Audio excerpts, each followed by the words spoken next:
Здравствуйте, друзья! В продолжении темы контроллеров для пультов дистанционного управления сегодня мы с вами поговорим про такие контроллеры от Broadlink, как RM Pro Plus и RM Plus. Эти устройства интересны тем, что кроме инфракрасных пультов, они работают еще с радиопультами, что делает их поистине универсальными. Для облегчения изложения далее я буду рассказывать только про RM Pro Plus. Однако все сказанное мной в части управления и интеграции полностью актуально и для этой модели RM+.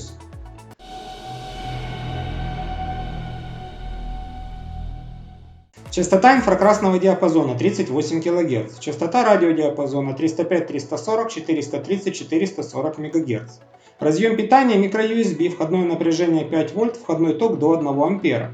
Диапазон рабочих температур от 0 до 50 градусов Цельсия, рабочая влажность до 80%. В режиме ожидания мощность не более 1 Вт. Частота Wi-Fi 2,4 ГГц, поддерживаемые операционные системы iOS 7.0 и выше, Android 4.0 и выше. Поставляется устройство в плотной картонной коробке с качественной цветной полиграфией. На фронтальной части имеются фотографии устройства и название модели. На торцах указаны параметры и функции устройства, совместимые с внешними сервисами. Упаковка продуманная, внутри коробки находится пластиковая вставка, которая удерживает контроллер и защищает его при пересылке. Кроме контроллера в коробке нашлись еще кабель microUSB-USB, блок питания с евровилкой и крепеж на стену и инструкция. Блок питания выдает стандартное для USB напряжение 5 вольт, мощность до 5 Вт. Насколько я помню, в RM Plus был только кабель без блока питания.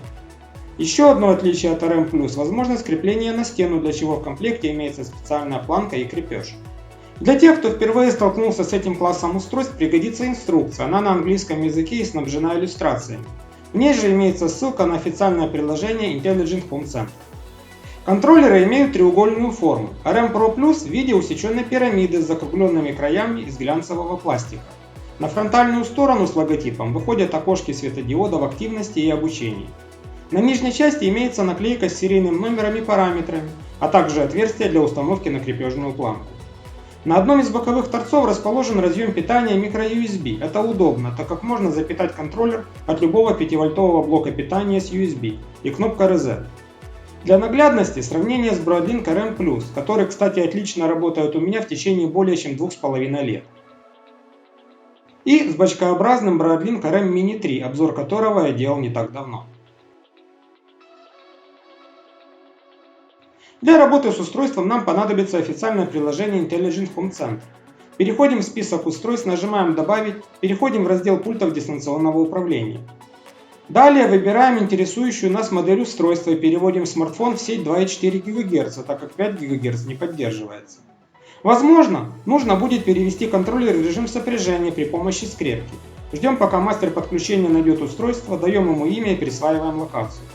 После этого устройство появляется в системе. В плагине имеется большое количество типов устройств, которыми теперь можно управлять со смартфона или автоматизациями при помощи трансляции кодов управления.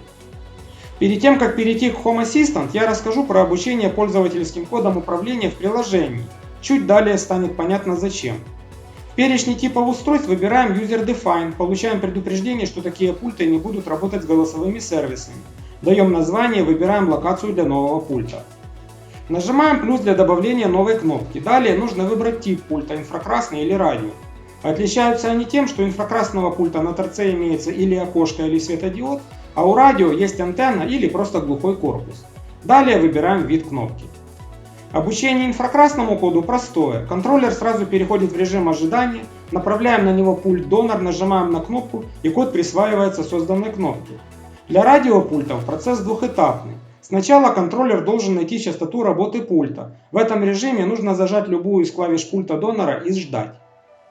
После того, как контроллер настроится на частоту пульта, он переходит в режим обучения. И тут, по аналогии с инфракрасным, нажимаем на нужную клавишу радиопульта, и код присваивается созданной пользовательской кнопке. В обзоре Broadlink RM Mini 3 я показывал способ добавления в домен Remote. В этом обзоре рассмотрим другой вариант, домен Switch. Для этого нужно знать IP и MAC адрес. Тут различий между Broadlink RM Pro и Plus нет. После перезагрузки инстанса у нас появятся две службы Broadlink Learn и Broadlink Send, которые мы будем использовать для обучения и передачи кода. Для обучения удобно сделать скрипт, чтобы не запускать службу и вписывать параметры вручную. Как видите, различия между обучением RM Pro Plus и просто Plus тоже нет. А вот, кстати, RM Mini 3 в данной версии Home Assistant 0.103.5 этот сервис не работает. Для обучения инфракрасному коду запускаем скрипт или службу с указанием адреса контроллера. После этого на контроллере загорается желтый светодиод. Направляем на него пульт и нажимаем нужную кнопку. Код команды появится в сервисных сообщениях.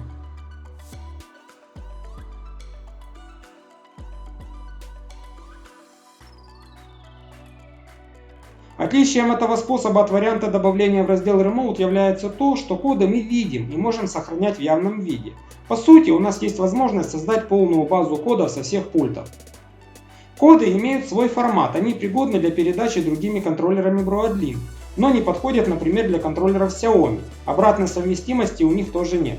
Для передачи используем службу Broadlink Send, указываем адрес нужного контроллера и перечень команд. Важный момент: в конце команды, если нет, нужно написать два знака равно, тогда будет работать корректно. Контроллер RM Mini 3 работает в таком режиме нормально. А теперь перейдем к кодам радиопультов. Я не зря рассказал об обучении пульта в приложении, так как контроллеру нужно сначала просканировать частоты. Методика такая: запускаем приложение, переходим в режим обучения, выбираем радиопульт. После того, как контроллер просканирует и настроится на частоту пульта, он перейдет в режим обучения на 30 секунд. Теперь запускаем скрипт обучения в Home Assistant и нажимаем кнопку пульта. Код передается и в приложение, и в сервисное сообщение.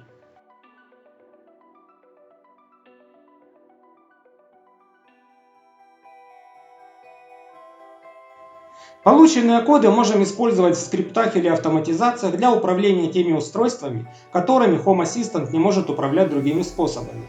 Для получения обратной связи можно использовать различные методы, например, сенсоры энергопотребления, либо датчики открытия на основании гирконов, там где магнит отделяется от гиркона. В общем, при каждом случае имеется свой вариант. На этом все. Если у вас остались вопросы, задавайте их в комментариях к этому видео. Если видео вам понравилось, ставьте лайки. Если вы не хотите пропускать новые выпуски, подписывайтесь на мой канал. Дальше будет еще интереснее. До новых встреч.